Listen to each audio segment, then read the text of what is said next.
Hi friends, welcome back to PF information Telugu.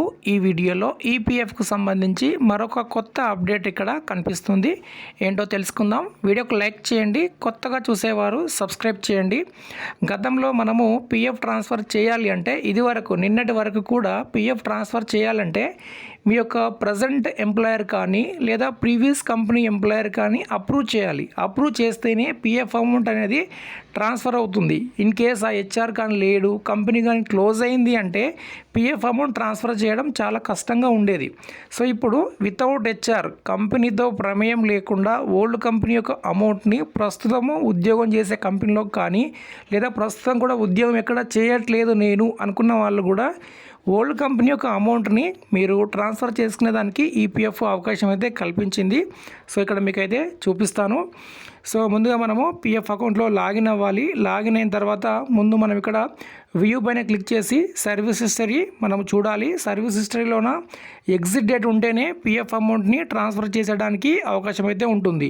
ఇది వరకు మనము పిఎఫ్ అమౌంట్ ట్రాన్స్ఫర్ చేయాలంటే 2 స్టెప్స్ అయితే ఫాలో అయ్యేది. ఒకటి ఎంప్లాయరు, 2 తర్వాత పిఎఫ్ ఆఫీసు. ఇప్పుడు డైరెక్ట్ మనము పిఎఫ్ అమౌంట్ అప్లై చేస్తే ఏ మాదిరిగా అయితే డైరెక్ట్ ఫీల్డ్ ఆఫీస్కి వెళ్తుందో సేమ్ అదే మాదిరిగా మనము ఫామ్ 13 ట్రాన్స్ఫర్ క్లెయిమ్ రేజ్ చేయడంతో డైరెక్ట్ వితౌట్ హెచ్ఆర్ పిఎఫ్ ఆఫీస్కి అయితే క్లెయిమ్ అయితే వెళ్తుందన్నమాట. సో ముందుగా ఇక్కడ సర్వీస్ హిస్టరీ ఓపెన్ చేసి చూసాము ఎగ్జిట్ డేట్ ఉందా లేదా. ఎగ్జిట్ డేట్ అనేది తప్పనిసరి. ఎగ్జిట్ డేట్ లేకుండా పిఎఫ్ అమౌంట్ ట్రాన్స్ఫర్ అవ్వదు. ఎందుకంటే ఎగ్జిట్ డేట్ లేదు అంటే ఈపీఎఫ్ ఏమనుకుంటుందంటే ఈ మెంబర్ ఐడిలోన పిఎఫ్ అనేది క్రియేట్ అవుతుందనేది భావించి పిఎఫ్ ట్రాన్స్ఫర్ అవ్వడానికి ఆప్షన్ అయితే కల్పించదన్నమాట. ముందు ఇక్కడ సర్వీస్ హిస్టరీ చూసాము. ఓకే ఫ్రెండ్స్, ఇక్కడ పిఎఫ్ మెంబరు 2 కంపెనీస్లో డ్యూటీ చేయడం జరిగింది కదా. సో ఇప్పుడు ఈ ఓల్డ్ కంపెనీ యొక్క అమౌంట్ని ప్రజెంట్ డ్యూటీ చేసేటటువంటి కంపెనీలోకి మనం ట్రాన్స్ఫర్ చేయాలి అనుకుంటున్నాం. సో ట్రాన్స్ఫర్ చేయాలి అంటే ఇప్పుడు మనము ఆన్లైన్ సర్వీస్ పైన క్లిక్ చేస్తాము. క్లిక్ చేసిన తర్వాత ఇక్కడ 1 మెంబర్ 1 అకౌంట్ ట్రాన్స్ఫర్ రిక్వెస్ట్ అనే ఆప్షన్ ఇక్కడ కనిపిస్తూ ఉంటుంది. సో దీనిపైన క్లిక్ చేయాలి. సో దీనిపైన క్లిక్ చేసినట్లయితే నెక్స్ట్ ఈ విధంగా ఓపెన్ అవుతుంది.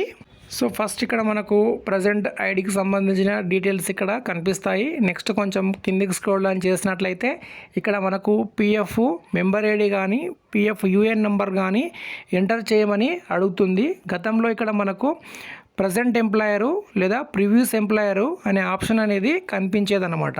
సో అక్కడ మనము సెలెక్ట్ చేసుకోవాలి. ప్రజెంట్ ఎంప్లాయర్ కానీ ప్రీవియస్ ఎంప్లాయర్ కానీ ఎవరో ఒకరు మనకు అప్రూవ్ చేయాలి. అప్రూవ్ చేస్తేనే మన యొక్క ఈ ఫామ్ 13 అనేది ట్రాన్స్ఫర్ క్లెయిమ్ ముందుకు వెళ్తుంది.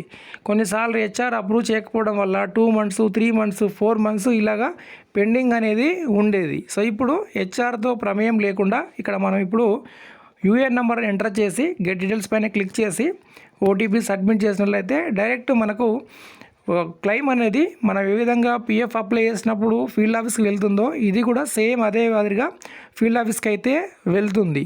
ఇది వరకు మనకు 2-3 మంత్స్ ట్రాన్స్ఫర్ కావడానికి కొందరు తీసుకునేది. ఇప్పుడు మనకు సుమారుగా 1 మంత్ లోపే పిఎఫ్ ట్రాన్స్ఫర్ క్లెయిమ్ అనేది మనకు సక్సెస్ అవుతుంది. అంటే మీ యొక్క డేటా అంతా కరెక్ట్గా ఉండి మీ కాంట్రిబ్యూషన్ కరెక్ట్గా ఉంటే. సో ఇదైతే లేటెస్ట్ అప్డేట్ ఇక్కడ కనిపిస్తుంది.